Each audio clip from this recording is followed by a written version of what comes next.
ጤና ይስጥልን ተከበራችሁ የህብር ሬዲዮ ቤተሰቦችና አድማጮች ዕለቱን ዜናዎችን እናሰማችኋለን። ዜናውን እናሰማችሁን የሀብታሙ አስፋና ታምሩ ገዳን ባለንበት ሰዓት አቆጣጠር የዛሬ ግንቦት 26 ቀን 2017 ዓ.ም ዜናዎችን ከማሰማታችን በፊት አርዕስተ ዜናውን እናስቀድማለን። ለፋኖ ከነትጥቃቸው እጃቸውን የሚሰጡት ቁጥር መጨመር፣ የአማራ ፋኖ ብሔራዊ ኃይል የተጠናከሩ ወታደራዊ እርምጃዎች፣ አገዛዙ ተጠቅመው የጣላቸው ጀኔራሎች፣ የፖለቲካ እስረኞቹና ካንጋሮ ችሎት፣ የሃይማኖት አባቶች እስር፣ ህዝብ ቆጠራና ኮሚሽኑ፣ የሆላንዱ ጠቅላይ ሚኒስትር የሚሉና ሌሎችም ወቅታዊ ዜናዎች ያለውን ዝርዝሩን እንሆ።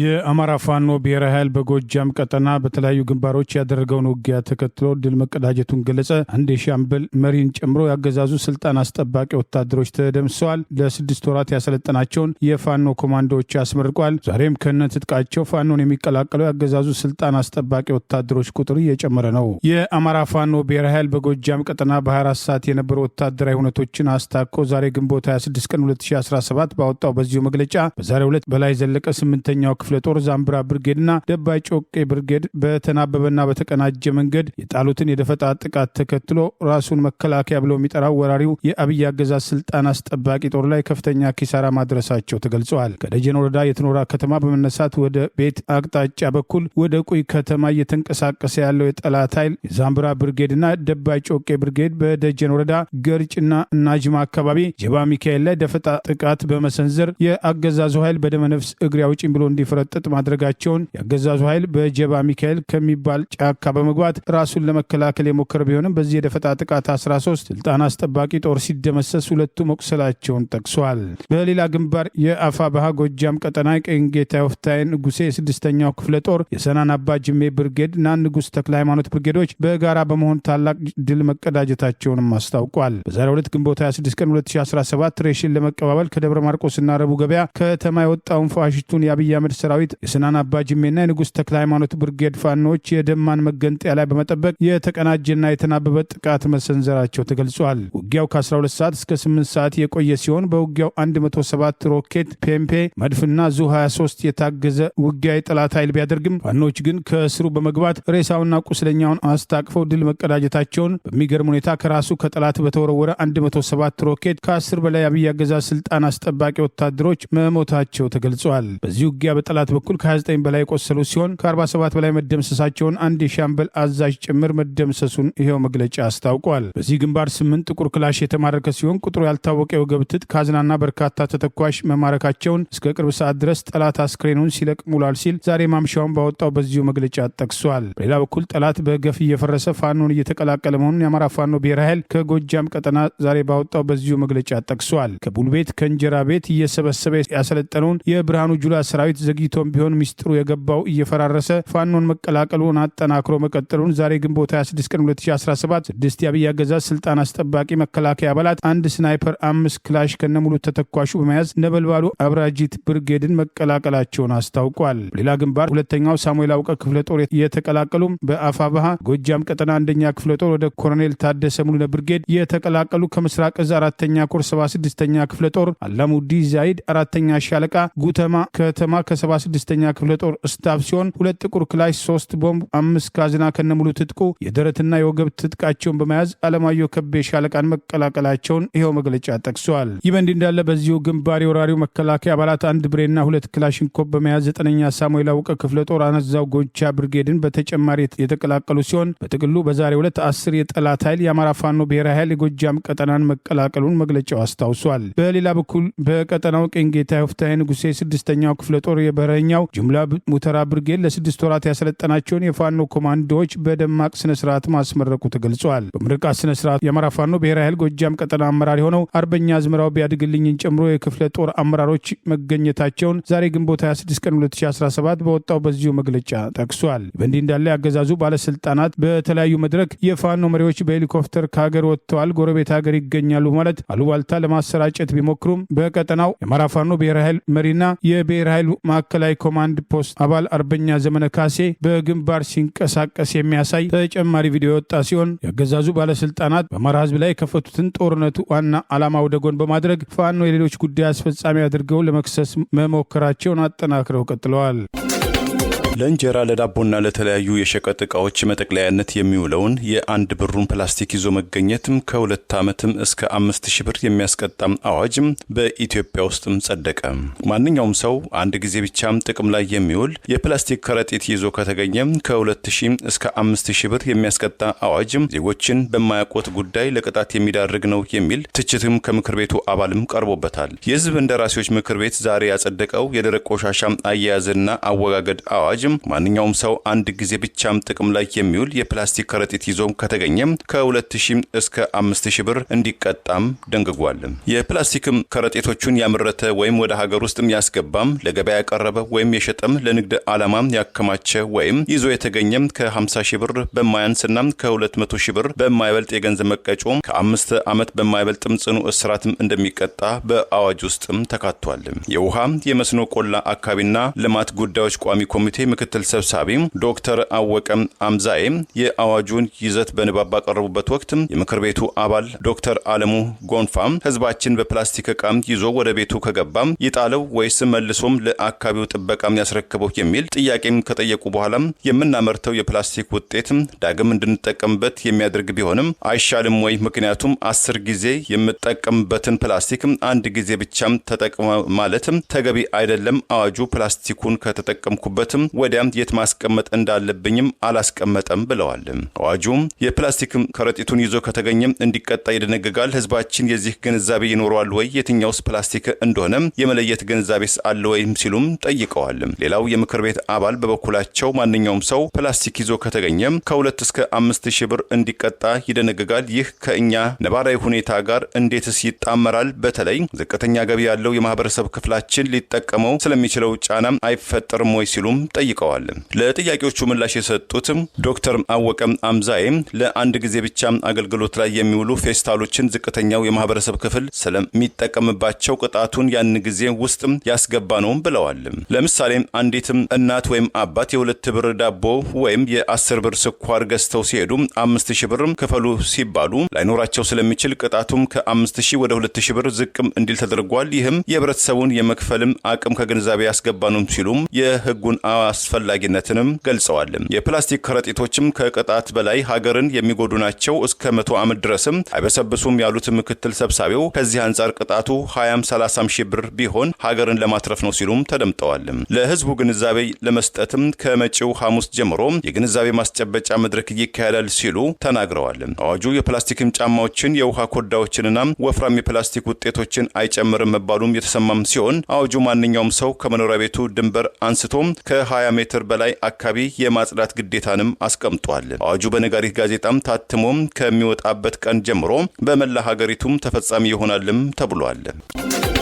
የአማራ ፋኖ ብሔራዊ ኃይል በወሎ ቤተ አማራ ቀጠና አንድ ያገዛዙን ኮሎኔል ጨምሮ ስልጣን አስጠባቂ ወታደሮች ላይ የወሰደውን ጥቃት ተከትሎ በርካቶች መደምሰሳቸውን ገለጸ። በጠላት ኃይል ላይ ከበባ በማድረግ መውጫ መግቢያ ማሳጣቱን ገልጿል። የአማራ ፋኖ ብሔራዊ ኃይል አፋባሃ በወሎ ቤተ አማራ ቀጠና ልዩ ዘመቻ አሃድ ኮማንዶዎች ራያ ቆቦ ተኩለሽ ዙሪያ አንድ ኮሎኔል በማቁሰልና በርካታ ዙፋን ጠባቂ ሰራዊቱን በመደምሰስ ታላቅ ጀብዱ መፈጸማቸውን ዛሬ ግንቦት 26 ቀን 2017 ባወጣው በዚሁ መግለጫ ጠቅሷል። ምሽግ ለቆ መሃል የገባውን የጠላት ኃይል እንደተለመደው ስንቅና ንብረት እንዳይደርሰው እንዲሁም ተጨማሪ ኃይል እንዳያገኝ ወንዝ በመሄድ ውሃ እንዳይቀዳ ጭምር በማድረግ መፈናፈኛ በማሳጣት ከቦ የመምታት ተጋድሎ ተጠናክሮ መቀጠሉንም ይኸው መግለጫ ጠቅሷል። የቤተ አማራዎቹ ልዩ ዘመቻ አናብስቶች ዛሬ ግንቦት 26 ቀን 2017 ንጋት 1 ሰዓት ጀምሮ እስከ ቀኑ 8 ሰዓት በዋለው ከባድ ተጋድሎ ከቆቦ ከተማ ተነስቶ በርካታ እግረኛ ኃይልና በብረት ለበስና ዙ 23 ታጅቦ በሶስት አቅጣጫ ስንቅና ንብረት ሲያጓጉዝ የነበረው የጠላት ኃይል በግድብ በመቁረጫና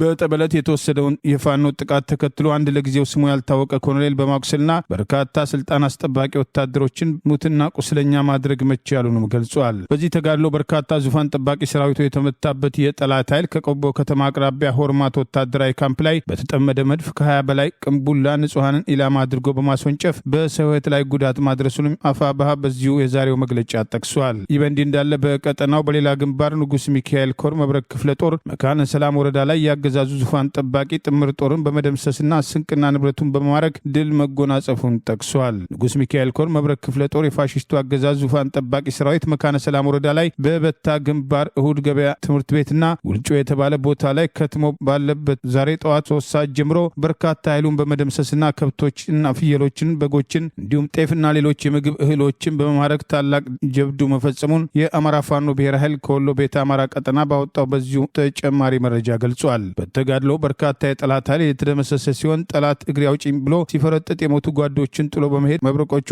15 የጠላት አስክሬን ህዝብ አስተባብረው መቅበራቸውን ከዚህ በተጨማሪም 35 ቁስለኛ ታቅፎ መፈርጠጡን አስታውቋል። የንጉስ ሚካኤል ኮር መብረቅ ክፍለ ጦር ከበታ እሁድ ገበያ በግፍ ታስረው ይገኙ የነበሩ የአማራ ልጆችን ጭምር በማስፈታት 50 ኩንታል ጤፍ፣ 12 ፍየል፣ 2 በሬ፣ በርካታ ኩንታል ስኳርና ብስኩት እስከ መጋዘኑ ከጠላት ላይ መማረካቸውን ቀናቶች በፈጀ ብርቱ ትንቅንቅ መብረቆቹ አመርቂ ድል መጎናጸፋቸውን ዛሬ ግንቦት 26 ቀን 2017 ባወጣው በዚሁ ተጨማሪ መረጃ ገልጿል። የፌዴራሉ ከፍተኛ ፍርድ ቤት ልደታ ምድብ ችሎትም የቀድሞው የሰላም ሚኒስትር ዴኤታና የጨፌ ኦሮሚያ አባል አቶ ታዬም ደንዳአም የዋስትና መብታቸው ተነስቶም ጉዳያቸው በማረቢያ ቤት ሆነው እንዲከታተሉም ትዕዛዝ መስጠቱን ጠበቃቸው ተናገሩ። ጠበቃቸው አቶ በራን ንጉስም ለመገናኛ ብዙሃን እንደገለጹት አቶ ታዬም ዛሬ ግንቦት 26 2017 ከቀኑ 6 ሰዓት አካባቢ ያለ ጠበቃም በስውር ወደ ፍርድ ቤትም መቅረባቸውን ገልጸዋል። አቶ ታዬም ያለ ጠበቃ ችሎት የቀረቡት እንደዚህ ያሉ ጉዳዮች የሚከናወኑት የተከሳሹም ጠበቃ ወይም በፍርድ ቤትም የተሰየመ ጠበቃ ባለበት ብቻ ነው ያሉትም ጠበቃቸው፣ ነገር ግን ይህ መስፈርትም ተጥሷል ወይም አልተሟላም ብለዋል። በተጨማሪም ችሎቱ የተካሄደውን በምሳ ሰዓት መሆኑን በመግለጽ በተለምዶ ፍርድ ቤትም ሂደቶችም የማያካሄዱበት ጊዜ ነው በማለትም ገልጸዋል። ጠበቃቸው አቶ አበራ አክለው ችሎቱ በተለይ ዋስትናቸውን ለማንሳት በስውር የተዘጋጀ ይመስላልም ሲሉ ቅሬታቸውን ገልጸዋል።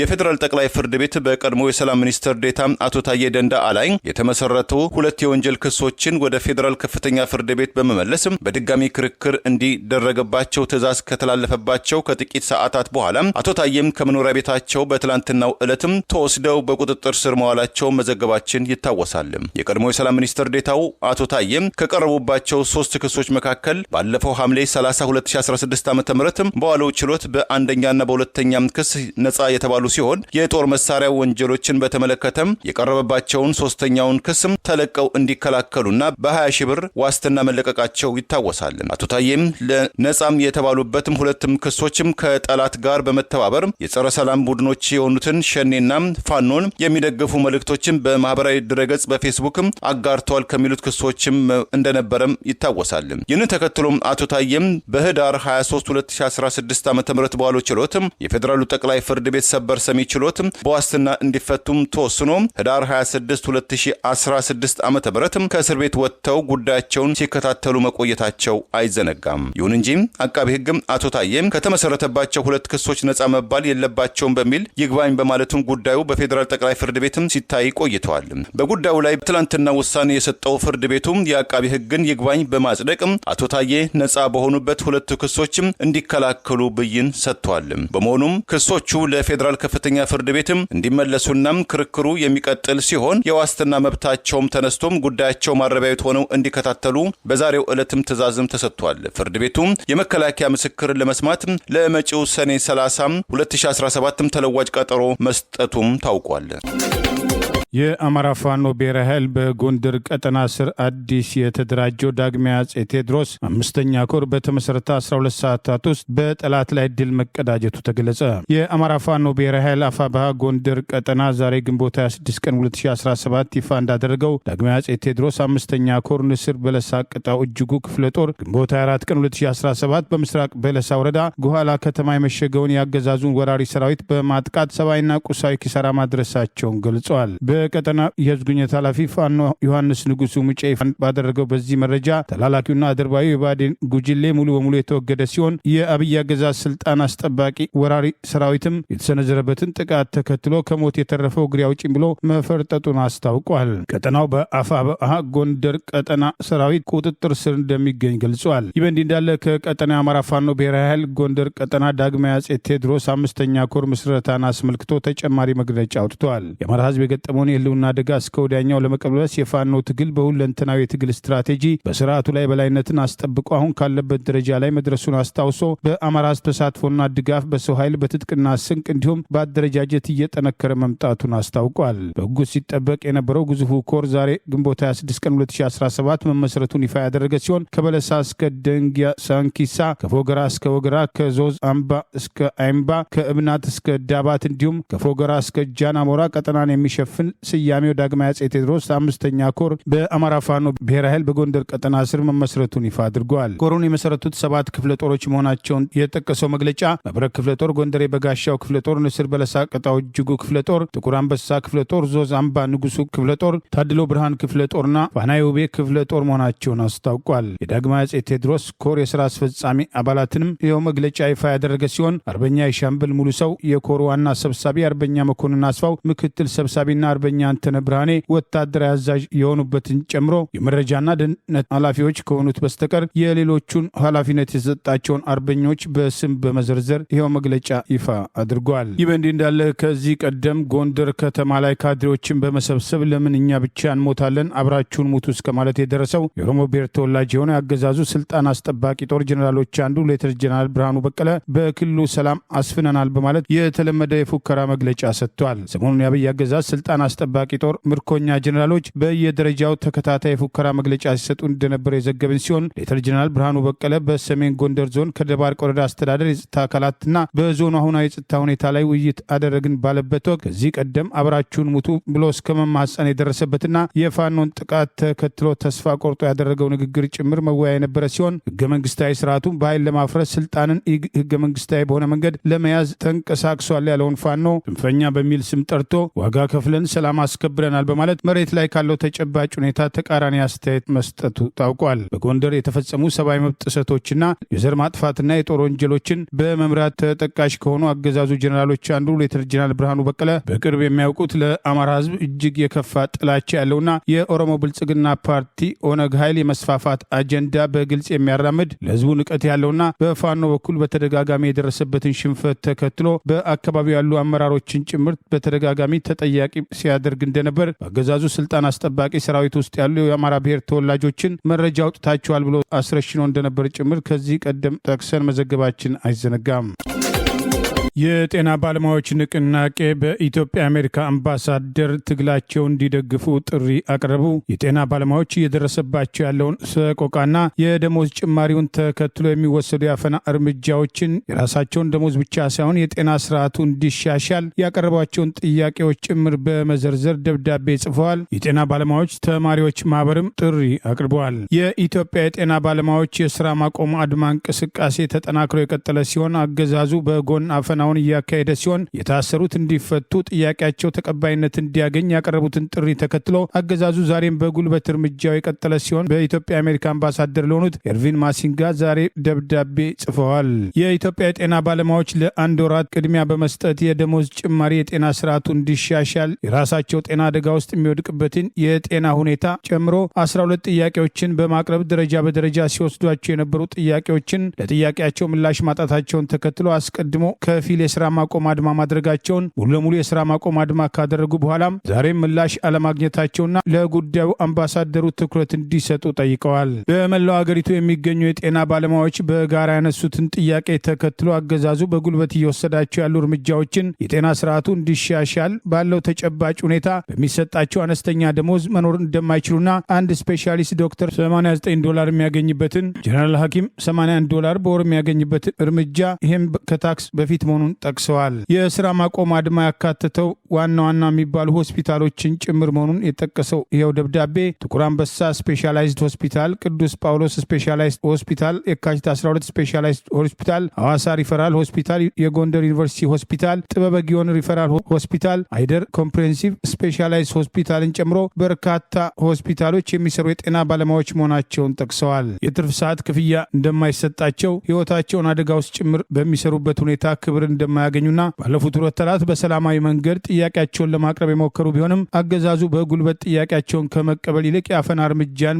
አማራጭ ማድረጉን ጭምር ጠቅሰዋል። ንቅናቄው በዓለም አቀፍ ደረጃ ጭምር ትኩረት እንዲያገኝ የሰሩትን ስራ ጭምር የጠቀሰው ይኸው ደብዳቤ በአሜሪካ ለጤናው ዘርፍ የሚደረጉ ድጋፎችን ጭምር በማንሳት የጤና ባለሙያዎች ንቅናቄ ከአምባሳደሩ ጋር ለመወያየት ዝግጁ መሆናቸውና ለጥያቄያቸውና ሰላማዊ እንቅስቃሴያቸው ድጋፍ እንዲያደርጉ ጠይቀዋል። ይህ በእንዲህ እንዳለ የኢትዮጵያ ጤና ሙያ ተማሪዎች ማህበር በበኩሉ በጤና ባለሙያዎች ወቅታዊና አስቸኳይ ውይይት ላይ ጥሪ አስታኮ መግለጫ ሰጥቷል። ማህበሩ በኢትዮጵያ በጤና ባለሙያዎች ላይ ያጋጠሙ ያሉና ያልተፈቱ ችግሮችን ለመፍታት በትኩረት እየሰራ እንደሚገኝ አስታውሶ አሁን ላለው ችግር ገንቢ መፍትሄዎች እንዲሰጡ ለመምከር ከተለያዩ ባለድርሻ አካላት ጋር ግንኙነት ሲያደርግ መቆየቱን ጠቅሷል። ጉዳዩን ልባት ለማግኘት ብዙ ጊዜ እንደወሰደ በመገንዘብ በዚህም አቋሙን ይፋ አድርጓል። መንግስት፣ የኢትዮጵያ ሰብአዊ መብት ኮሚሽን፣ የኢትዮጵያ ጤና ባለሙያዎች ንቅናቄ፣ የኢትዮጵያ ጤና ባለሙያዎች ማህበር፣ ሌሎች ባለድርሻ አካላትን ጨምሮ ሁሉም ኃላፊነት የሚሰማቸው አካላት አፋጣኝ፣ አካታች፣ ግልጽና ገንቢ ውይይት እንዲያደርጉ የኢትዮጵያ ጤና ባለሙያዎች ተማሪዎች ማህበር ጥሪ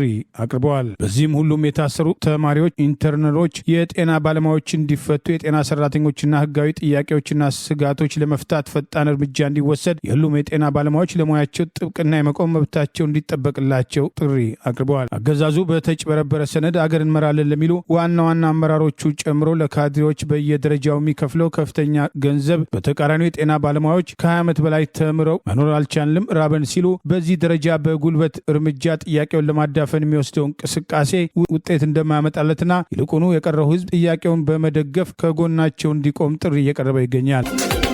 በጋምቤላ ክልል በኢታንግ ልዩ ወረዳ ማንነታቸው ያልታወቁ ታጣቂዎችም ባካሄዱትም ጥቃት አንድ የፖሊስ አባልን ጨምሮ 2 ሰዎች መገደላቸውን፣ 1 ሰው ማቁሰላቸውን ነዋሪዎችም ተናገሩ። አዲስ ስታንዳርድም የአካባቢውን ሰዎችም አጣቅሳ እንደገለጸችው የመጀመሪያው ጥቃት በኢታንግ ልዩ ወረዳ ፔንማላ ንዑስ ቀበሌ ባለፈው እሁድ ግንቦት 24 2017 ዓ.ም ከምሽቱ ለ2 ሰዓት 20 ጉዳይ የስብከት ዝግጅት ታድመው ወደ ከተማው በሚመላለሱ ሰዎች ላይ የተፈጸመ ሲሆን በጥቃቱ 1 ሰው ሲገደል ሌላ 1 ሰው መቁሰሉን ምንጮቹም ተናግረዋል። ሁለተኛው ጥቃት በትላንትናው ሰኞ ምሽት ግንቦት 25 2017 ዓ.ም በወረዳው በሚገኝ ፖሊስ ጣቢያ አቅራቢያ ማንነታቸው ባልታወቁ ታጣቂዎች የተፈጸመ ነው የተባለው ጥቃት በዚህ አንድ የፖሊስ አባል ላይ በታጣቂዎችም የተከፈተበት ተኩስ መገደሉን ምንጮቹም ተናግረዋል። ጥቃቱ ከደቡብ ሱዳን ድንበር ተሻግረው የመጡ የሙረሌም ታጣቂዎች ባሳለፍነው ሳምንት ግንቦት 17 2017 በክልሉ 39 ሰዎችን አሳፍሮም ሲጓዝ በነበረው አውቶቡስ በፈጸሙት ጥቃት ከ5 በላይ ሰዎች መገደላቸውን፣ በርካቶች መቁሰላቸውን ተከትሎ የተፈጸመ መሆኑን ተመልክቷል። ስማቸው እንዳይገለጽ የጠየቁ አንድ ምንጭ በኢታንግ ልዩ ወረዳ በዚህ በፊት ታጣቂዎች አድፍጠው ጥቃት እንደሚሰነዝሩ ጠቅሰው የእሁድ ዕለታው የተፈጸመው ጥቃት አሳዛኝ ነው ብለውታል። የመጀመሪያው ጥቃት የመንፈሳዊ ስብከት ዝግጅታቸውን አጠናቀው ወደ ኢታንግ እየተመለሱ በነበሩ ሰላማዊ ዜጎች ላይ መፈጸሙን ያረጋገጡት እነኚሁ ምንጮች በወቅቱም አንድ ግለሰብ በተተኮሰበት ጥይት ወዲያውኑ ህይወቱን ሲያጣም ሌላ ሰው ደግሞ ክፉኛ ቆስሎ በጋምቤላ ሪፈራል ሆስፒታል ክትትል እየተደረገለት እንደሚገኝም ታውቋል። ሌላው ለደህንነታቸው በመስጋት ስማቸው እንዳይጠቀስ የጠየቁ ነዋሪ በየካቲት ወር 2017 ዓ.ም ጀምሮ በተለይ ምሽት ላይ በተደጋጋሚ ጥቃት እንደሚፈጸምና ድርጊቱም ነዋሪዎችን ስጋት ላይ እንደጣላቸውም ተናግረዋል። ነዋሪው አክለውም በ2 ቀናት ልዩነት ውስጥ 2 ጥቃቶች መፈጸማቸው ገልጸው በትላንትናው ዕለት እንደዚሁ በኢታንግ ወረዳም በሚገኘው ፖሊስ ጣቢያ አቅራቢያ የፖሊስ አባል የሆነ ግለሰብ በተከፈተበት የተኩስ እሩምታ መገደሉ የሁኔታውን አሳሳቢነትን ገልጸዋል።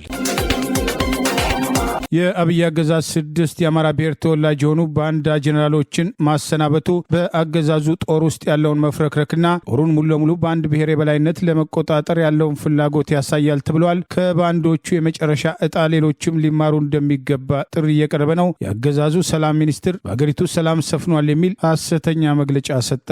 በአማራ ሕዝብ ላይ በብሪት ጦርነት ያወጀ የአብይ አህመድ አገዛዝ እቅዱ መክሸፉን ተከትሎ በ3 ወር ውስጥ ጨርሳለሁ ያለው ጦርነት መራዘምና የአማራ ሕዝብ ራሱን በፋኖ ልጆቹ የሚያደርገው ተጋድሎና መከላከል እየተጠናከረ መምጣቱን ምክንያት ማድረግ በአማራ ብሔር ተወላጅነታቸው የተሰጣቸውን ተልዕኮ በባንዳነት ሲፈጽሙ የነበሩ 6 ጀነራሎች ጦሩን ሙሉ ለሙሉ በኦሮሞ የበላይነት መቆጣጠር አለብን የሚለው ቡድን በራሳቸው ፈቃድ ከሰራዊቱ ተገለሉ የሚል ውሳኔ እንዲያስገቡ ተደርጎ ተግባራዊ መደረጉ ታውቋል። ብርጋዴር ጀነራል አበበ በየነ፣ ብርጋዴር ጀነራል ዳዊት ዮሐንስ፣ ብርጋዴር ጀነራል አለሙ አየለ፣ ብርጋዴር ጀነራል ካሳ ደምሴ፣ ብርጋዴር ጀነራል ሲሳይ ወለኔ አብይ አህመድ በሰጠው ትዕዛዝ በራሳቸው ፈቃድ ከሰራዊቱ ተገለሉ የተባለ ሲሆን እርምጃው በደርግና በህወሓት የበላይነት በሚመራው ኢህአዴግም የተስተዋለ እርምጃ አካል መሆኑ እየተገለጸ ነው። የኮሎኔል መንግስቱ አስተዳደር በኤርትራና በትግራይ የነበሩ ጦርነቶችን ምክንያት በማድረግ ኃላፊነታቸውን አልተወጡም በማለት በእብሪት እርምጃ የወሰደባቸው በተለይም ጄኔራል ታሪኩ ላይኔ መገደልን ተከትሎ ያገዛዙ ከፍተኛ ወታደራዊ አዛዦች መፈንቅለ መንግስት አቅደው የከሸፈ ቢሆንም በአገር ውስጥና በውጭ ከፍተኛ ወታደራዊ ትምህርት የተማሩ ለአገሪቱ ሊጠቅሙ የሚችሉ እነ ጄኔራል ደምሴ ቡልቶ እነ ጄኔራል እንግዳው ዳምላክን ጨምሮ በርካታ ጄኔራሎችን በሞት ከቀጣ በኋላ ያገዛዙ መዳከምና መፍረክረክን ከዛሬው የጄኔራሎቹ ስንብት ጋር የሚያያይዙ ወገኖች አስተያየታቸውን መስጠት ጀምረዋል። የቀድሞ ጠቅላይ ሚኒስትር መለስ ዜናዊ በኦሮሚያ ክልል ያለውን እንቅስቃሴ መቆጣጠር አለመቻሉን ተከትሎ የቀድሞ ኦሮሚያ ክልል ፕሬዚዳንት አባዱላ ገመዳን ከጄኔራልነት በራሱ ፈቃድ እንዲነሳ ያደረገበትን እርምጃ ከዛሬው የአብይ አህመድ እርምጃ ጋር የሚያገናኙም ተስተውለዋል። በአገዛዙ ጦር አዛዦች መካከል የዘረፉትን ገንዘብ ለመብላት ፋታ እንደሚፈልጉና በጦርነቱ መራዘም መሰላቸታቸውን ጦሩም በአጭር ቀናት ይጠናቀቃል የተባለውን ጦርነት ተከትሎ በቂ ሬሽን ሳያገኝና በዘር መድሎና ብሔር ተኮር ጥቃቶችና ጫናዎች ሳቢያ እርስ በርስ የተከፋፈለ የውጊያ ሞራሉ የላሸቀ መሆኑ በተደጋጋሚ እጃቸውን ከሰጡ ምርኮኛ ወታደሮች የተረጋገጠ ሲሆን አብይ አህመድ በኦሮሞ ብልጽግና ኦህዴድ ኃይል የበላይነት ቁጥጥር ስር ያደረገውን የመከላከያ ስልጣን ሙሉ ለሙሉ ለመቆጣጠር እየወሰደ ያለው እርምጃ አካል ሲሆን በራሳቸው ፈቃድ ለቀዋል የተባሉት በአንድ የአማራ ብሔር ተወላጅ ጄኔራሎችም ሌሎቹም ተመሳሳይ እጣ እንደሚገጥማቸው ከወዲሁ ማወቅና የበደሉትን ህዝብ መካስ ይኖርባቸዋል የሚሉ ጥሪዎችም ተከትለው መቅረብ ጀምረዋል። ይህ በእንዲህ እንዳለ የቀድሞ ሰላም ሚኒስትር ዴኤታ አቶ ታዬ ደንዳ በአብይ አህመድ የሚመራው አገዛዝ ለሰላም ያልተዘጋጀ በተለይም አብይ አህመድ በንጹሐን ጭፍጨፋ የሚደሰት መሆኑን የገለጹበት በሰላም ሚኒስትር ስልጣን ላይ ተቀምጠው የነበረ ቢሆንም ዛሬ የሰላም ሚኒስትር የተባለው አገሪቱ ሰላም ነች፣ የአማራ ክልልም ሰላም ነው የሚል መግለጫ ሰጥቷል። የሰላም ሚኒስትር የተባለው መሐመድ እድሪስ የአገዛዙ ግንባር ቀደም ካድሬዎች አንዱ ሲሆን በትግራይ ሰላም ሰፍኗል፣ በአማራ ክልል ከ2 ዓመት በፊት ከነበረ ሁኔታ የተሻለ ሰላም አየር አለ በማለት በክልሉ የሚገኙ ዞኖችና ከተሞችን ሙሉ ለሙሉ ተቆጣጥረናል የሚል ሐሰተኛ መግለጫ ሰጥቷል። በኦሮሚያ ክልልም በተመሳሳይ ሰላም አለ ያለ ሲሆን ሰሞኑን የፌዴራል ፖሊስ ኮሚሽነር የተባለው ደመላሽ ገብረ ሚካኤል ዜጎች በነጻነት የሚንቀሳቀሱበት አገር አለ የሚል ተመሳሳይ የሐሰት መግለጫ መስጠቱን ጠቅሰን መዘገባችን አይዘነጋም። አማራነታቸው እንደ ወንጀል ተቆጥሮባቸው በአገዛዙ እስር ቤት ውስጥ ዋጋ እየከፈሉ ያሉ የፖለቲካና ሕሊና እስረኞች ትላንትም ፍርድ ቤት ቀርበዋል። ከነሻለቃና ሆሰናይ ጋር በተገናኘ በስር ላይ በሚገኙት ላይ እንዲመሰክሩ አቃቢ ሕግ ያመጣቸውን ምስክር አስጠቂ ምስክር በማለት ያቀረበውን ጥያቄ ጠበቆች ተቃውሞ በአብይ አገዛዝ አማራነታቸው እንደ ወንጀል ተቆጥሮባቸው በኦህዴድ ብልጽግና አገዛዝ እስር ቤት ዋጋ እየከፈሉ ከሚገኙ የፖለቲካና የሕሊና እስረኞች መካከል በነ ሰለሞን ፍቃዱና በነ አርቲስት ዮርዳኖስ አለሜ መዝገብ 17 የሚሆኑ የፖለቲካ ና የሕሊና እስረኞች ትላንት ግንቦት 25 ቀን 2017 በፌዴራል ከፍተኛ ፍርድ ቤት የቀረቡ ሲሆን በእነ ሰለሞን ፈቃዱ ጣሴ መዝገብ ከሻለቃና ሆሰናይ ተጋድሎ ጋር በተገናኘ አገዛዙ በፈጠራ የከሳቸው ላይ ይመሰክሩልኛል ብሎ ያመጣቸው ምስክር ያዩትን መናገራቸውን ተከትሎ አስጠቂ ምስክር ሲል ቅሬታ ማቅረቡ የፍርድ ቤት ሂደቱን ተከታትሎ ዘገባ የላከልን አውሎክሶን አንድነት ዘግበዋል። የ48 ዓመቱ የዕድሜ ባለጸጋ አቃቢ ሕግ በእነ ሰለሞን ፈቃዱ መዝገብ ላይ በሐሰት ባስመሰከሯቸው አስጠቂ ምስክር በሚል ተፈርጀው ለእንግልትና ወከባ መዳረጋቸውን ከችሎት በማስወጣት ለፖሊስ አሳልፈው ለመስጠት እንደወሰዷቸው ታውቋል። መዝገቡ የተቀጠረው አቃቢ ሕግ ቀሪ ምስክሮች እንዲያሰማ በሚል ሲሆን በዕለቱ አንድ ምስክር ቀርቦ እንዲመሰክር የተደረጉ ሲሆን ትላንት ግንቦት 25 ቀን 2017 በፌዴራል ከፍተኛ ፍርድ ቤት ፍትሐ ምድብ በዋለ ወንጀል ችሎት አቃቢ ሕግ አሉኝ ካላቸው ምስክሮች መካከል 27ኛ ምስክር የሆኑ ተስፋዬ ወርቄ ከቦሌ ክፍለ ከተማ ሚሊኒየም አዳራሽ በመምጣት የመሰከሩ ሲሆን ምስክሩ የሚሊኒየም አዳራሽ የሴኩሪቲ ኃላፊ ሲሆኑ በዕለቱ የሰጡት ቃል አቃቢ ሕግና ዳኞችን ያላስደሰተ በመሆኑ አስጠቂ ምስክር በሚል አስፈርጇቸዋል። ተስፋዬ ወርቁ ሻለቃና ሆሰናይ አንዳርጌ ቦሌ ሚሊኒየም አዳራሽ አካባቢ ይዟት በነበረችው ተሽከርካሪ በፍተሻ ወቅት በውስጡ ስለተገኘው ንብረት የተመለከተ ጥያቄ እንዲያስረዱ የተባሉት ምስክር ቪትስ በተባለችው መኪና ውስጧ ሲፈተሽ ከሲቪል አልባሳት ውጭ ሌላ ምንም ነገር አለማየታቸውን ለፍርድ ቤቱ አስረድተዋል። ተሽከርካሪ መኪናዋ በጥይት ተበሳስታለች ለተባሉት በጭራሽ መኪናዋ ምንም የተበሳሳ ነገር የላትም፣ ምንም ጉዳት አልደረሰባትም ያሉ ሲሆን አሽከርካሪውን አይተዋል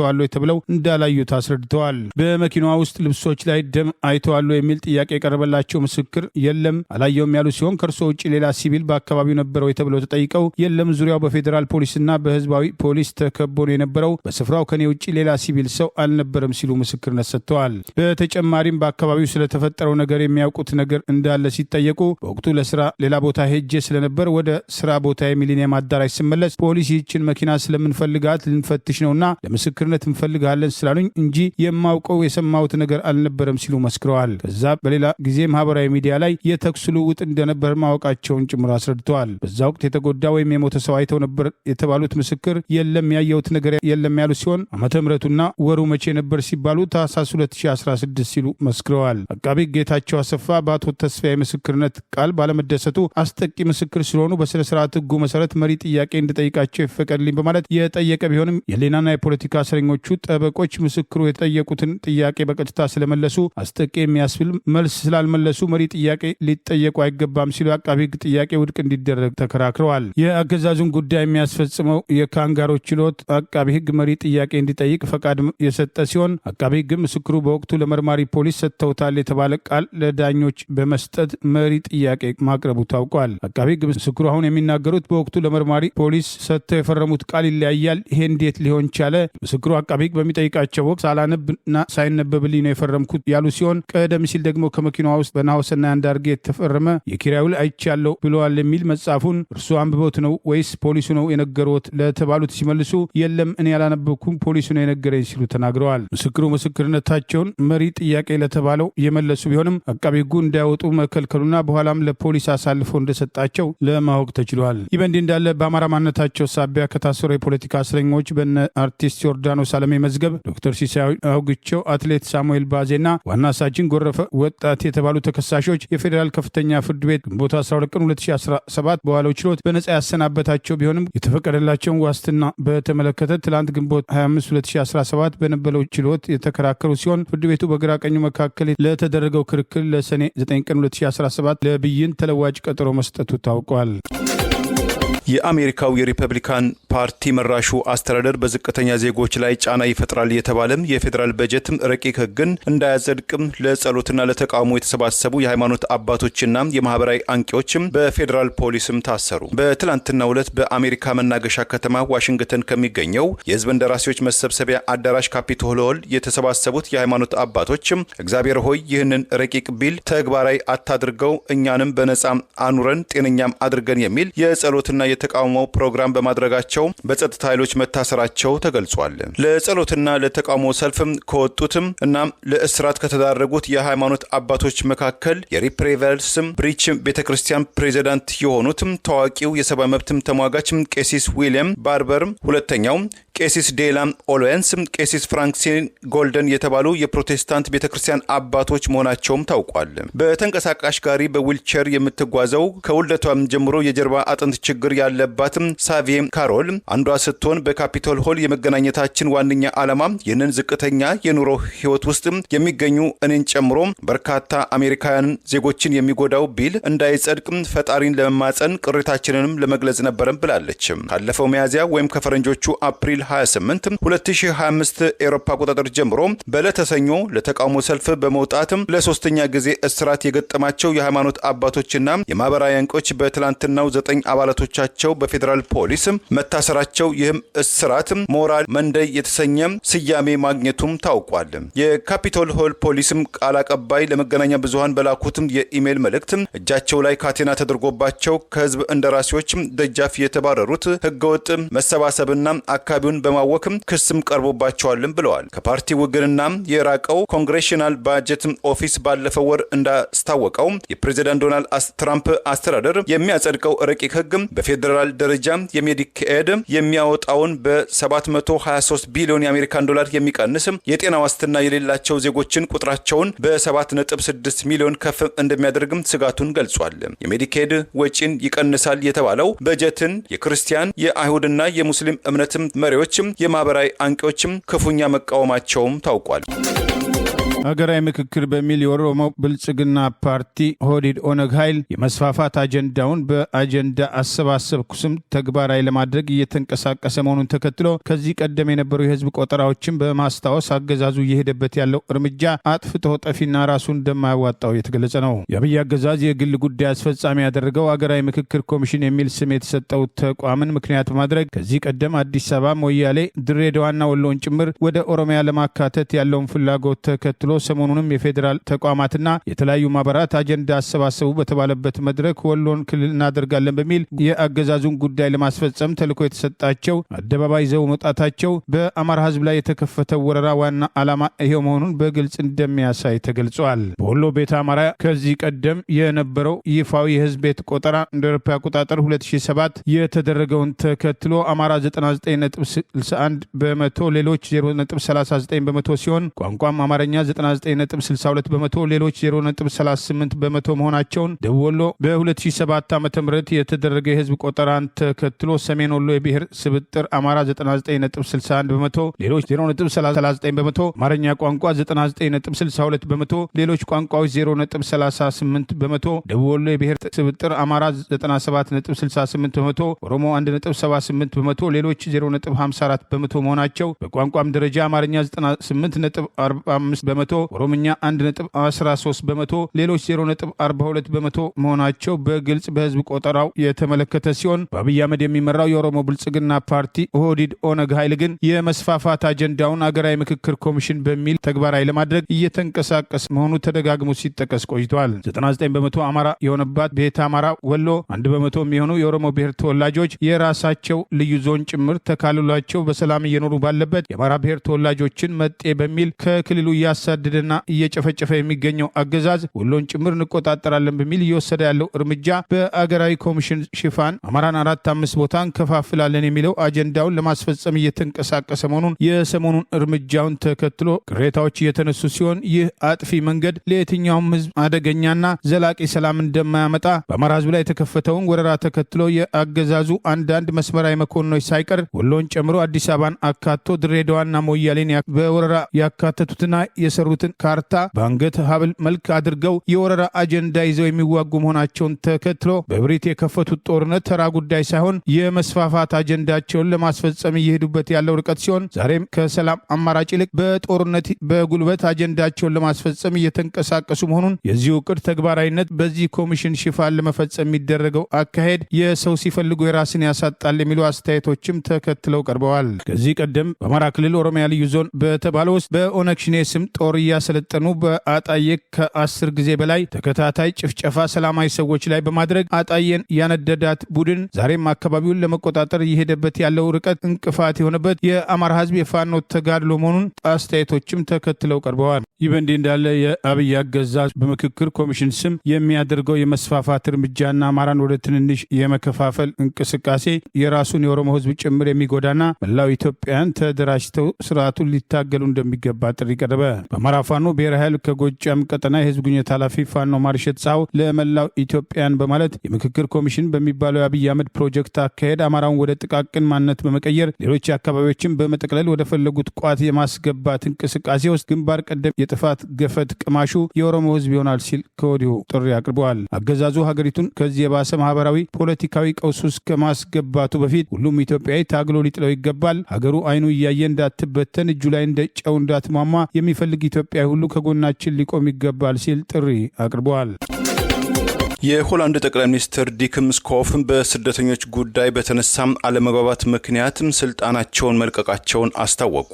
ጠቅላይ ሚኒስትር ዲክም ስልጣናቸውን ለመልቀቅም የተገደዱትም በሆላንድ ውስጥም ጣምራ መንግስት እየገነባው የቀኝ ዘመሙ ግሪፍ ዌልደርስ የሚመሩት ፓርቲ በጸረ ስደተኞች ጉዳይ ያነሳውን ጥያቄ ከጋራ መግባባት ላይ አለመደረሱና ጠቅላይ ሚኒስትሩም አለመደገፋቸው ተከትሎ መሆኑም ታውቋል። የቀኝ ዘመሙ ፍሪደም ወይም በእንግሊዝኛው ምህጻረ ቃል ፒቪቪ ፓርቲ ስደተኞችን በተመለከተ ያለው ጠንካራ አቋም በጠቅላይ ሚኒስትሩ ድጋፍ ባለማግኘቱ በዚህ ምክንያት በተገን ጠያቂዎች ጉዳይ እቅድ ባለመኖሩ ራሳችንን ከጣምራ መንግስትነትም ከካቢኔት ሚኒስተርነትም ማግለላቸውን ተከትሎ በሆላንድ መንግስት ውስጥ መዋዠቅ መከሰቱን ሮይተርስ የዜና አገልግሎት ዘግቧል። የቀኝ ዘመሙ ስደተኛና ሙስሊም ጠሉ ፓርቲ ራሱን ከጣምራ መንግስትነት ማራቁ ተቃውሞ የገጠመው ሲሆን የወግ አጥባቂው ፒፕልስ ፓርቲ ፎር ፍሪደም ዲሞክራሲ መሪ የሆኑት ሌይላ የስልጎፍ የአውሮ በአውሮፓ አህጉር በጦርነት ውስጥ እያለ ፈተናውን መጋፈጥም ሲገባ የመንግስትም አባልነትን ጥሎም የህዝብ ፍላጎትን ወደ ጎን አድርጎ ለግል ፍላጎት መሯሯጥም ሽንፈት ነው ብለውታል።